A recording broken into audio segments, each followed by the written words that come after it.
Ce projet de démonstration est le système de gestion des bâtiments réalisé avec Perspective.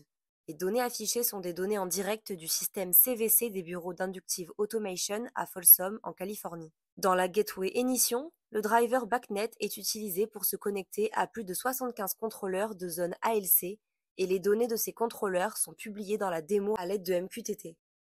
Ce projet contient 5 écrans principaux. Le premier, l'écran aperçu des systèmes, utilise le composant Perspective Dashboard pour fournir aux utilisateurs un tableau de bord personnalisable composé de widgets permettant d'afficher une vue d'ensemble du système CVC. Les utilisateurs peuvent facilement passer d'un tableau de bord à l'autre et en créer de nouveaux en fonction de leurs besoins. L'écran plan d'étage affiche les 2 étages du bâtiment et une liste des zones. La couleur de chaque zone sur les plans d'étage est basée sur la différence entre la température actuelle et la température de consigne souhaitée pour cette zone. Les plans d'étage contiennent des options d'affichage comme la modification de la palette de couleurs et l'affichage des thermostats.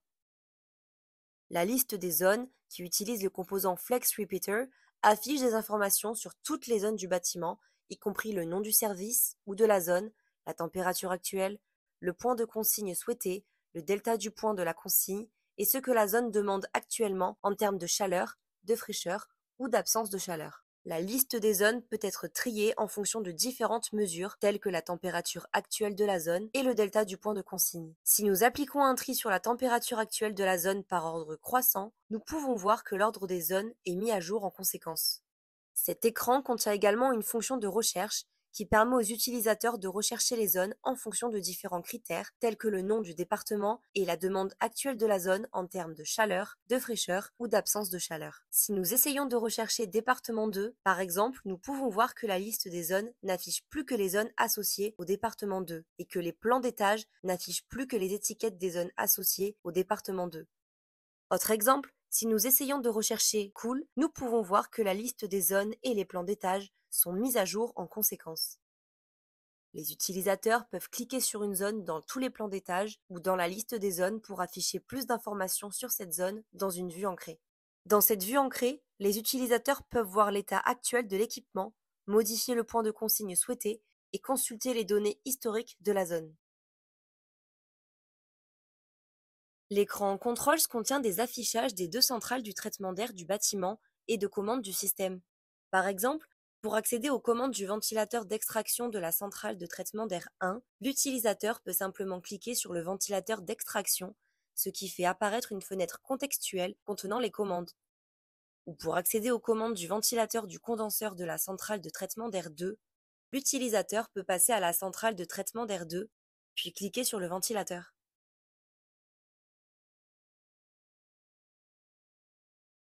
L'écran Alarme permet aux utilisateurs de visualiser l'état actuel et l'historique des alarmes dans le système. En utilisant les fonctionnalités des composants État des alarmes et Journal des alarmes, les utilisateurs peuvent rechercher l'alarme, filtrer les alarmes, modifier les colonnes affichées, etc. L'écran Tendance, qui utilise le composant PowerChart, permet aux utilisateurs de visualiser les données historiques du système HVAC. Les utilisateurs peuvent passer d'un graphique à l'autre, chaque graphique contenant des plumes, des axes et des tracés différents. Pour les utilisateurs plus avancés, le graphique ad hoc peut être utilisé, ce qui permet aux utilisateurs d'explorer une arborescence de tags pour trouver des tags spécifiques, de modifier la configuration du graphique et d'enregistrer les configurations du graphique dans la base de données.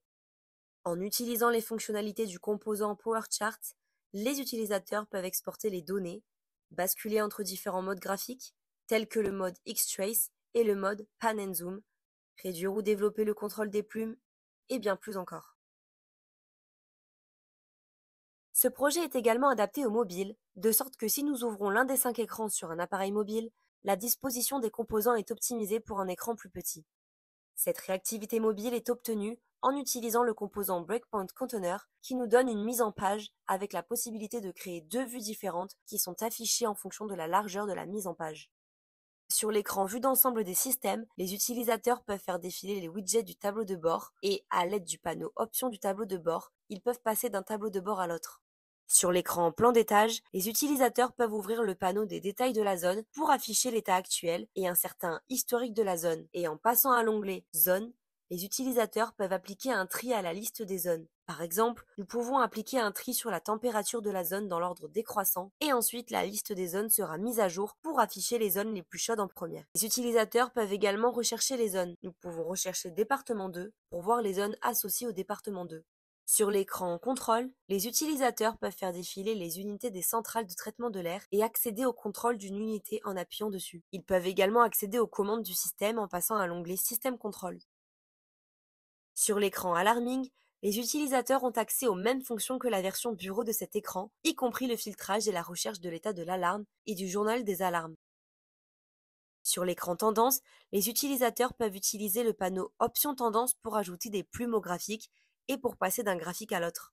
Par exemple, nous pouvons ajouter la plume pression statique du bâtiment au graphique et après l'avoir fait, nous pouvons voir la valeur de cette mesure au cours des 8 dernières heures. Pour un autre exemple, si nous ouvrons à nouveau le panneau Options de tendance, nous pouvons passer au graphique associé à la centrale du traitement de l'air 1 et y ajouter la plume température de l'eau du condenseur. Enfin, grâce au thème dans Perspective, les utilisateurs peuvent choisir entre 4 thèmes pour personnaliser l'aspect et la convivialité de ce projet, à savoir sombre et froid, sombre et chaud, clair et chaud.